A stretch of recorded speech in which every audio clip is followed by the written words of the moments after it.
हमने आज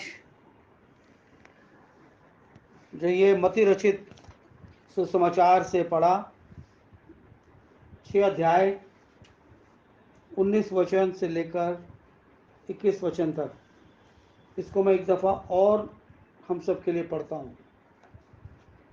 अपने लिए पृथ्वी पर धन इकट्ठा ना करो, जहाँ कीड़ा और काई बिगाड़ते हैं और जहाँ चोर सेंध लगाते और चुराते हैं, परंतु अपने लिए स्वर्ग में धन इकट्ठा करो, जहाँ ना तो कीड़ा और ना काई बिगाड़ते हैं और जहाँ चोर ना सेंध लगाते ना चुराते हैं।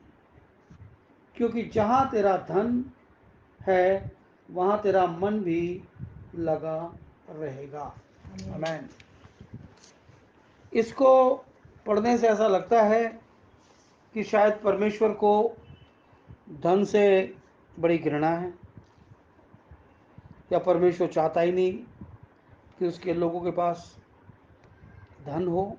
ऐसा नहीं है, ऐसा नहीं है, क्योंकि परमेश्वर के पवित्र वचन में आया है कि परमेश्वर अपने लोगों को शिरोमणि बनाता है, पूंछ नहीं।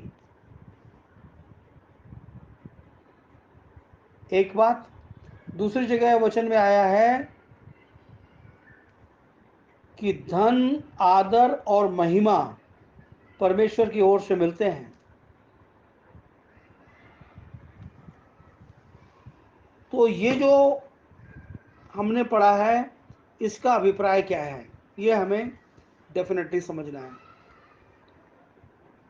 लोग एक दौड़ में दौड़ रहे हैं और उनको केवल इस संसार के अंदर धन नजर आता है और परमेश्वर उनको नजर नहीं आता, या परमेश्वर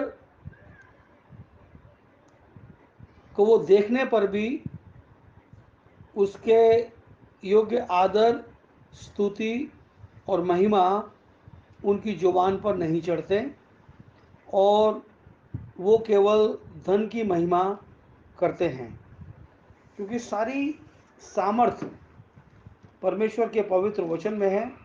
वो उस वचन के आगे भी नतमस्तक नहीं होते। परमेश्वर जो हमारी जिंदगियों का मालिक है, वो इस सारे ब्रह्मांड का मालिक है, और इस ब्रह्मांड के अंदर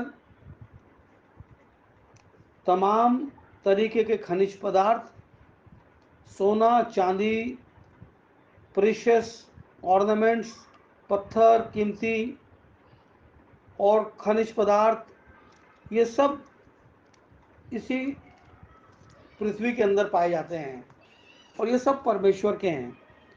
और परमेश्वर ने जब आदम को बनाया और उसको इस पृथ्वी के ऊपर अधिकार दिया, तो वो कहता है कि फलो फूलो और पृथ्वी को अपने कब्जे में कर लो। तो परमेश्वर तो चाहता था कि सारी पृथ्वी के ऊपर जितनी भी धन संपदा है, खनिज पदार्थ हैं, वो सब कुछ आदम के कंट्रोल में रहें और बाकी कायनात भी आदम के कंट्रोल में रहे। परंतु ये बिगड़ जाने से, परिस्थिति के बिगड़ जाने से कुछ ऐसा उलटफेर हुआ कि जिसको मनुष्य शायद समझ नहीं पाया। आज तक लोग इस बात को भी अभी तक नहीं समझ पाए कि परमेश्वर ने मनुष्य को बनाया, तो मनुष्य के बनाने के पीछे परमेश्वर की इच्छा क्या थी। लोग आज भी यहाँ पर कंफ्यूज हैं। लोग कहते हैं कि परमेश्वर ने आदम को इसलिए बनाया ताकि वो उसकी आराधना करे। नहीं नहीं नहीं, परमेश्वर ने आदम को कभी नहीं बनाया इसलिए कि वो उसकी आराधना करे। परमेश्वर ने आदम को, क्योंकि आदम कौन था, सबसे पहले ये समझना है, आदम था कौन। आदम परमेश्वर का पुत्र था, और इस संसार में कोई भी पुत्र अपने पिता की स्तुति नहीं करता। कोई भी पुत्र, दुनियावी पुत्र, अपने पिता की स्तुति नहीं करता। परमेश्वर का एकमात्र उद्देश्य था कि परमेश्वर अपने पुत्र के साथ फेलोशिप करे। और परमेश्वर के विषय में लिखा है कि वो ठंडे के समय उस बागे अदन के अंदर मिलने के लिए, फेलोशिप करने के लिए, वार्तालाप करने के लिए आदम के पास आया करता था। तो आदम की ज़िंदगी में वो जो पल हुआ करते थे फेलोशिप के पिता के साथ, वो प्रीशियस मोमेंट्स हुआ करते थे,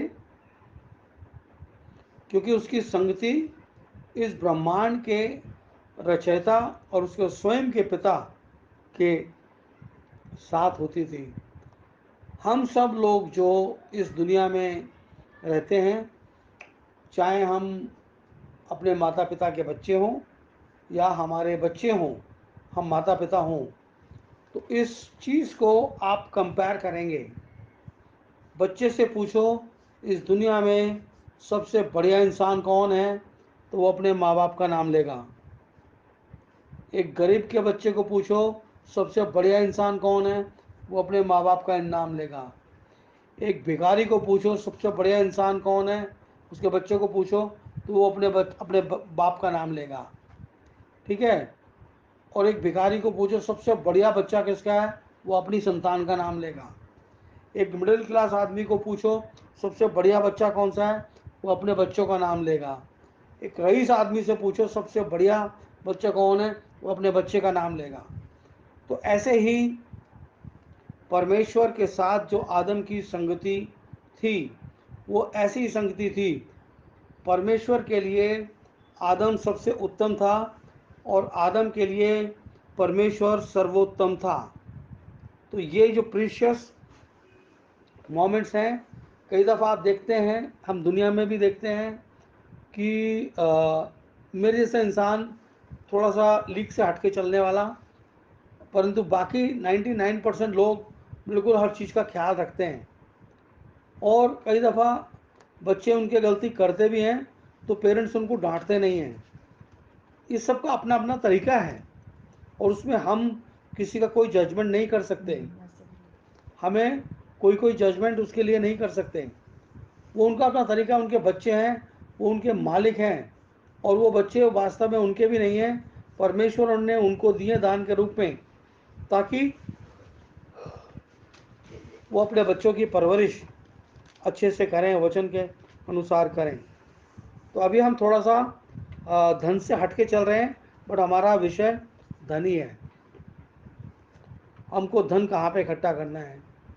हमको धन इस पृथ्वी के ऊपर लॉकर्स में और बैंक खातों में और अपने लोहे की अलमारी में नहीं करना, परंतु हमें अपना धन परमेश्वर की हुजूरी में इकट्ठा करना है। परमेश्वर की प्रेजेंस में उस चीज़ को रखना है, क्योंकि जब हम उस चीज़ को परमेश्वर की प्रेजेंस में रखते हैं तो वो चीज़ परमेश्वर उसको मल्टीप्लाई करता है। और उस कार्य को हम कैसे करते हैं उसके ऊपर हम थोड़ा सा ध्यान करेंगे और चंद एक चीज़ों को हम बाइबल की आयतों से देखेंगे। तो पहले बोतल खोल 19वें आयत को मैं पढ़ूंगा। यहाँ लिखा है,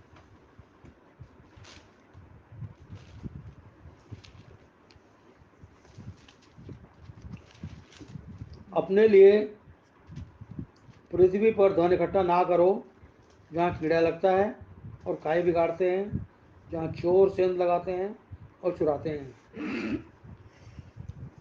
4 प्रकार की बुराई इस पृथ्वी के ऊपर जो धन हम इकट्ठा करते हैं उसमें 4 प्रकार की बुराइयों का वर्णन किया गया है। 4 प्रकार की बुराई कौन सी है?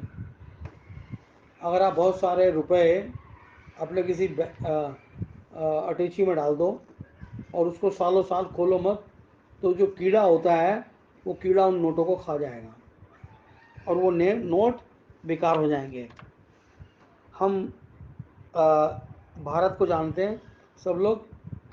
भारत जब अपने पापा के पास रहता था तो इसको पैसा सबको अच्छा लगता है, इसको भी अच्छा लगता था। तो हर कोई इंसान इसको पैसे देके जाया करता था। तो ये पैसों को लेकर इनके घर में एक स्लैब पड़ा हुआ था जहाँ पर सामान रखते थे। ये पैसे अपने वहाँ डाल दिया करता था और जब इसको चाहिए होते थे वहीं से ही निकाल दिया करता था।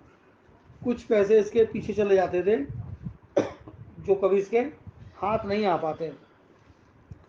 तो एक दफ़ा उसकी सफाई की गई तो वहाँ से नोटों के छोटे छोटे टुकड़े निकले।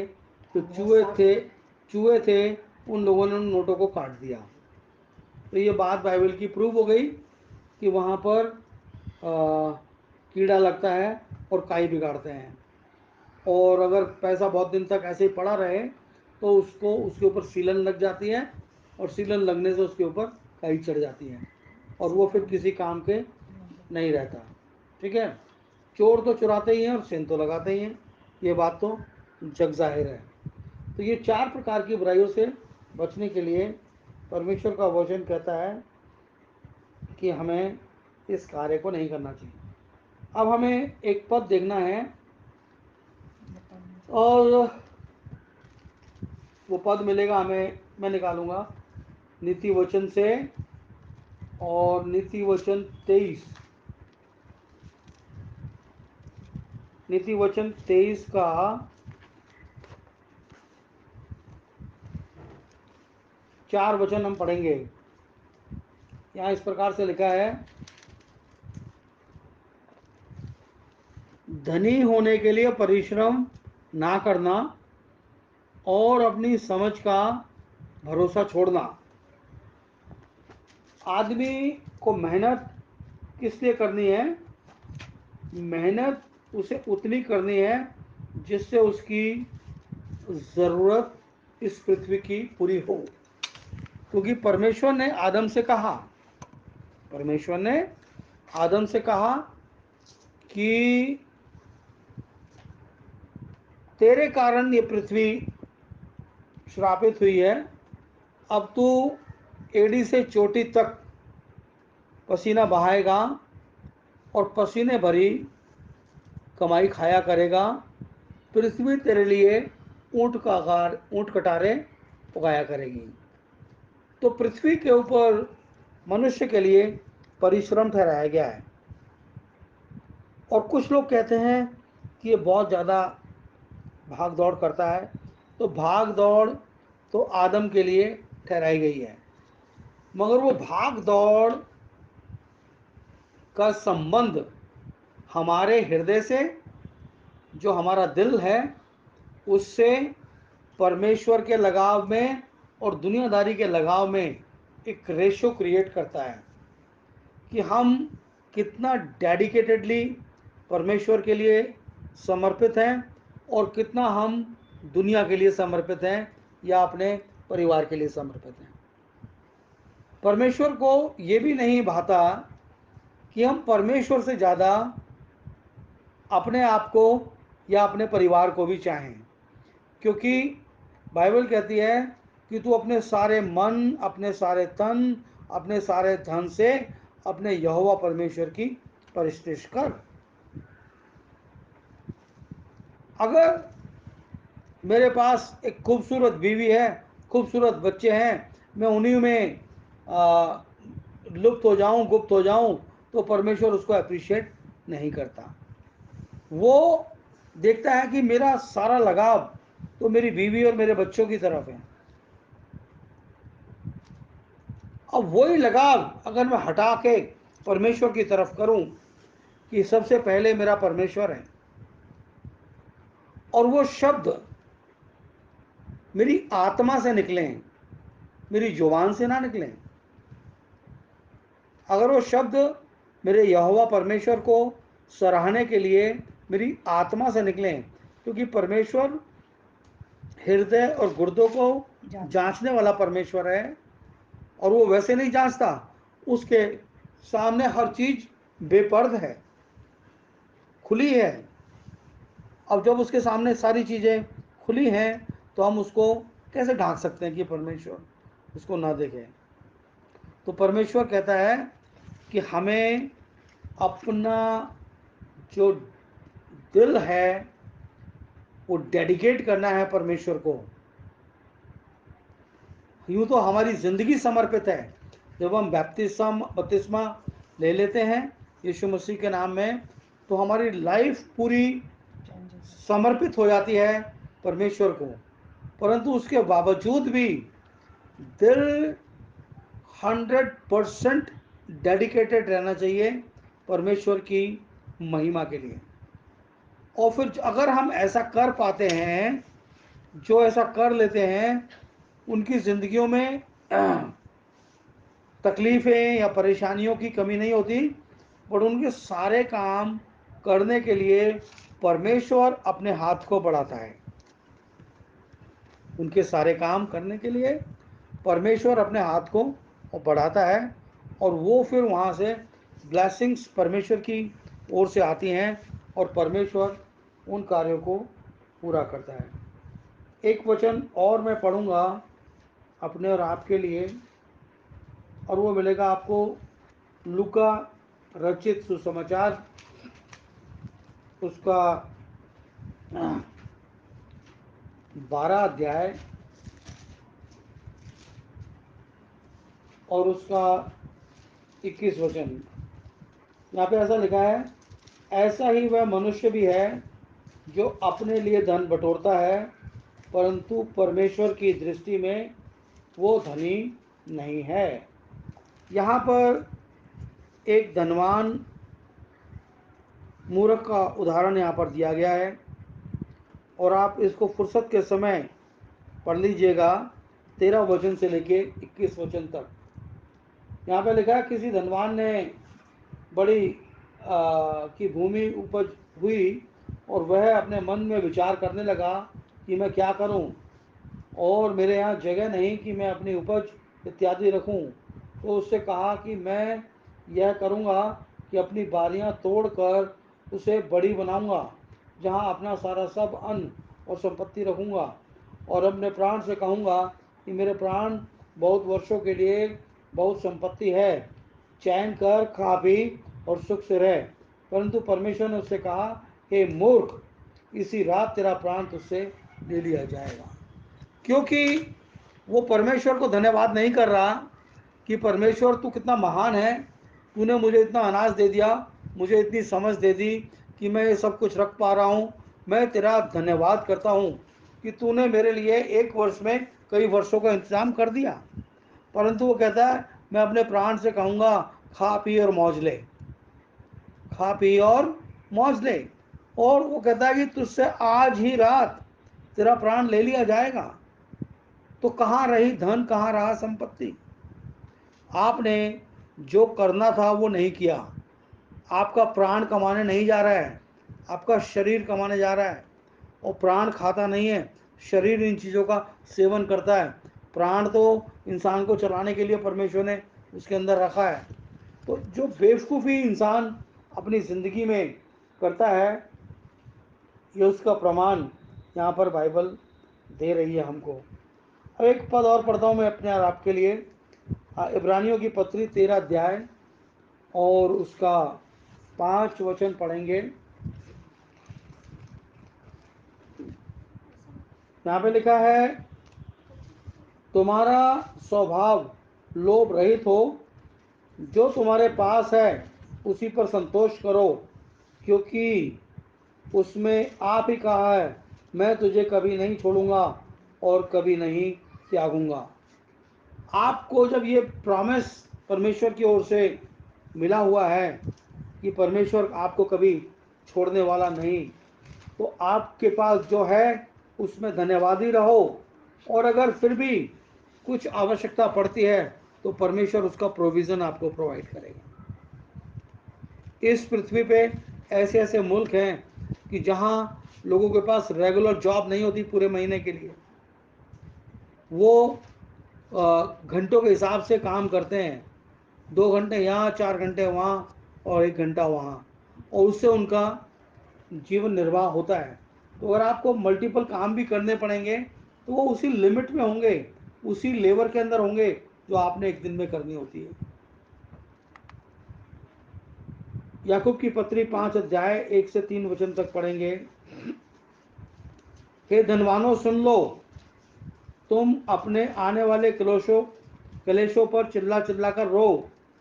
तुम्हारा धन बिगड़ गया है, तुम्हारे वस्त्रों को कीड़े खा गए हैं, तुम्हारे सोने चांदी में काई लग गई है, और कोई तुम पर गवाही देगी वही तुम पर गवाही देगी, और आग के समान तुम्हारा मांस खा जाएगी।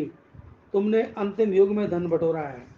क्योंकि अब जब ये समय आ गया है, आपको अपने जीवन निर्वाह को नॉर्मल करने के लिए या उसकी आवश्यकताओं को पूरा करने के लिए डेफिनेटली प्रयास करना चाहिए, और एक बेटर नहीं, बेस्ट जॉब आप कर सकें, आप अपने बच्चों को दी बेस्ट दे सकें। और मैं आपको एक बात यह बतलाना चाहता हूँ बड़े होशो हवास के अंदर, कि जो दी बेस्ट है वह है परमेश्वर का वचन। जो दी बेस्ट है वह है परमेश्वर का वचन। अगर आपने अपने बच्चों को दी बेस्ट दिया तो वो अनंत राज के लिए सुरक्षित किए जाएंगे, नंबर 1। और उसके बाद जो बेस्ट आता है वो आता है दुनिया भी बेस्ट एजुकेशन, दुनिया भी अच्छे कपड़े, दुनिया भी अच्छा खान पान।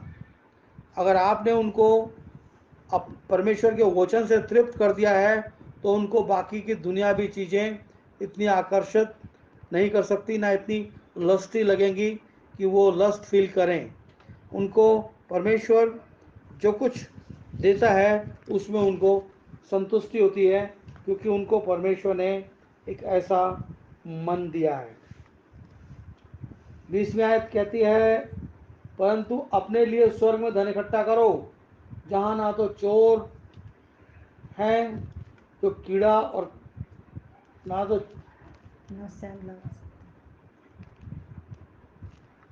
जहाँ ना तो ना तो कीड़ा और ना काई बिगाड़ते हैं, ना चोर चोरी करते और सेंध लगाते हैं। अब यहाँ पर परमेश्वर कहता है कि हमें धन इकट्ठा करना है, हमें धनवान होना है। कौन सा धनवान होना है? हमें स्वर्ग में धन इकट्ठा करना है। अब स्वर्ग का धन देखते हैं। हम एक आयत निकालेंगे इसी मती रचित सुसमाचार में, और 19 बाप और उसका नहीं 21 वचन पढ़ते हैं। यहाँ क्या लिखा है? लिखा है, यीशु ने उससे कहा, हाँ, यीशु ने उससे कहा, यदि तू सिद्ध होना चाहता है तो अपना माल बेचकर कंगालों को दे दे, और स्वर्ग में तुझे धन मिलेगा, और आकर मेरे पीछे हो ले। क्योंकि जो संसारिक माल है जो हमको परमेश्वर के पीछे जाने से रोकता है, हमें उससे दूर हटना है। और यही बात मरकुस में भी लिखी है, और यही बात मती के अंदर भी लिखी है, यही बात लूका के अंदर भी लिखी है। ठीक है। सो अब हमें धन कैसे इकट्ठा करना है, हम पढ़ेंगे कुलुसियों की पत्री से, और कुलुसियों की पत्री में 3 अध्याय और उसके पहले 2 वचन पढ़ेंगे। जब तुम मसीह यीशु के साथ जिलाए गए तो स्वर्गीय वस्तुओं की खोज में रहो, जहां मसीह विद्यमान है और परमेश्वर के दाहिनी ओर बैठा है। पृथ्वी पर की नहीं, पर स्वर्गीय वस्तुओं पर ध्यान लगाओ। अब हमें सिर्फ उन वस्तुओं की तरफ ध्यान लगाना है जो स्वर्गीय हैं। और अगर हम ऐसा कर पाते हैं, हम ऐसा कर पाते हैं तो परमेश्वर का वो वचन कि तुम मेरे स्वर्ग राज की खोज करो, ये वस्तुओं तो मैं तुमको ऐसे ही दे दूंगा, हमारी ज़िंदगियों में पूरी हो जाती हैं। तो हम को आज इम्पॉर्टेंटली एक काम करना है कि अपना जो धन है उसको स्वर्ग में इकट्ठा करना शुरू करना है। हम एक पद और पढ़ेंगे, पहला तिमोथियुस और उसका 6 अध्याय और उसका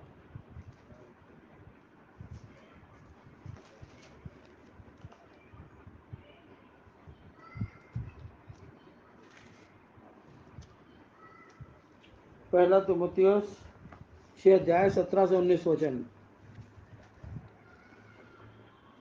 इस संसार के धनवानों को आज्ञा दे कि वे अभिमानी ना हो, न चंचल धन पर आशा रखें, परंतु परमेश्वर पर जो हमारे सुख के लिए सब कुछ बहुतायत से देता है, वे भलाई करें और भले कामों में धनी बने और उद्धार और सहायता देने के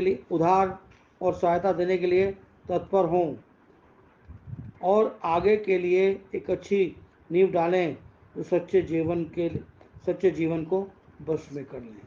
भलाई करें। आपके पास पैसा है, आप भलाई करिए। अगर आपके पास पैसा नहीं है तो आप कर्जा लेके भलाई नहीं कर सकते हैं। अगर आपके पास पैसा है, आप भलाई करें और भले कामों में धनी बने। अगर आप भलाई का कोई काम करते हैं तो वहाँ पर भी आपकी धनवानों में गिनती होती है, क्योंकि ये धन स्वर्ग में इकट्ठा हो रहा है। लोगों को उधार दें, सहायता करने के लिए तत्पर रहें और आगे के लिए एक अच्छी नींव डाल रखें कि जो सच्चे जीवन को वश में कर लेती है। आज जब हम इस मुकाम पर बैठे हैं जहाँ पर हम देखते हैं कि दुनिया का हर दूसरा आदमी धन के पीछे दौड़ रहा है, तो हमको भी एक धन इकट्ठा करना है। और वो धन हमें इस पृथ्वी पर इतना चाहिए कि जिससे हमारी दुनिया चलती रहे और हम किसी भूखे की, किसी कमज़ोर की, किसी लाचार की मदद भी कर सकें। परंतु जो एक्सेस धन है वो सारा स्वर्ग में इकट्ठा होता रहेगा। आप यहाँ पे दान देते रहेंगे, वो स्वर्ग में इकट्ठा होता रहेगा। यहाँ पे आप दान देते रहेंगे, वो स्वर्ग में इकट्ठा होता रहेगा। अगर उस लाजर को, जो रईसजादे की मेज से जूठन खाता था गिरी हुई, उस जूठन में उस रईसजादे का कोई कंट्रीब्यूशन नहीं था, क्योंकि वो उस जूठन उसके कूड़ेदान में डाली जाती थी और वो वहां से उठा के खाता था। सो दैट वाज लाजर का वो एफर्ट्स था कि वो उसको खाता था। अगर रईसजादे ने उसको एक दिन भी अपने उस दस्तरखान पे खिलाया होता तो भाई साहब, मैं समझता हूँ कि वो कभी भी मतलब उस दशा में शायद नहीं पहुँचता। क्योंकि उसको जो करना था, यीशु मसीह ने कहा कि जब मैं भूखा था तुमने मुझे रोटी खिलाई, जब मैं नंगा था तुमने मुझे कपड़ा पहनाया, जब मैं बीमार था तुमने मेरी तीमारगरी करी, जब मैं बंदी गृह में बंदी था तुम मुझे देखने आए। तो अगर उनमें से हमने कोई भी एक्ट किया है इस पृथ्वी के ऊपर, या हम उसको करते हैं, तो उसका प्रतिफल परमेश्वर उस मनुष्य से जो उसको अंजाम देता है कदाचित छीन नहीं सकता, कदाचित छीन नहीं सकता। क्योंकि प्रभु यीशु मसीह ने कहा कि तुमने इन छोटे में से छोटों के साथ जो किया वो तुमने मेरे साथ किया, क्योंकि मैं वो जड़ हूँ, ये डालियाँ हैं, ये मुझ में लगे रहते हैं, ये फल लाते हैं और इसीलिए ये आशीष के हकदार हैं। और जो आशीष परमेश्वर ने हमको बख्शी है, वो आशीष दुनिया हमसे छीन नहीं सकती। ये संसार की जो गवर्नमेंट्स हैं वो उतना काम नहीं करती जितनी कि चैरिटेबल संस्थाएं, चैरिटेबल काम लोग करते हैं। लोग प्रार्थनाएं दिन रात रात भर जगते रहते हैं, प्रार्थनाएं करते रहते हैं। ये कहाँ से है? लोगों को पता लगता है कि फला शख्स बीमार है, फला शख्स के पास नौकरी नहीं है, फला शख्स के घर में तकलीफ़ है, वो रातों को उठ कर उनके लिए प्रार्थनाएं करते हैं, वो उनके लिए डेडिकेटेड रहते हैं, उनको फ़ोन करके खबरगिरी लेते रहते हैं, उनकी चिंताएं रखते हैं, उनका ख्याल रखते हैं। तो ये प्रतिफल परमेश्वर उनसे कभी छीनेगा नहीं, परंतु इनको मल्टीप्लाई करेगा और ये धन के रूप में स्वर्ग में इकट्ठे किए जाएंगे। और जब स्वर्ग में इकट्ठे किए जाएंगे तो इसका बदला भी उनको मिलने वाला है। तो मेरे अजीज भाई और बहनों, हमको धन इकट्ठा करना है स्वर्ग में, और इस पृथ्वी पर जो धन इकट्ठा करना है उससे हमने अपने परिवार का पालन पोषण करना है, और जो परमेश्वर के लिए है वो परमेश्वर को नियत हाथ बढ़ा कर देना है।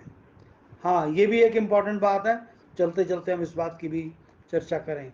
तो हमें अपने जीवन को अपने परिवार और अपने परमेश्वर की इच्छा के ऊपर लाके रखना है, और परमेश्वर हमको बहुत बढ़ाएगा, वो कभी भी हमें कमज़ोर और लाचार नहीं रखेगा। सो गॉड ब्लेस एवरीवन। हम सब लोग इन चीज़ों का ख्याल करें और परमेश्वर हमको आशीष देगा।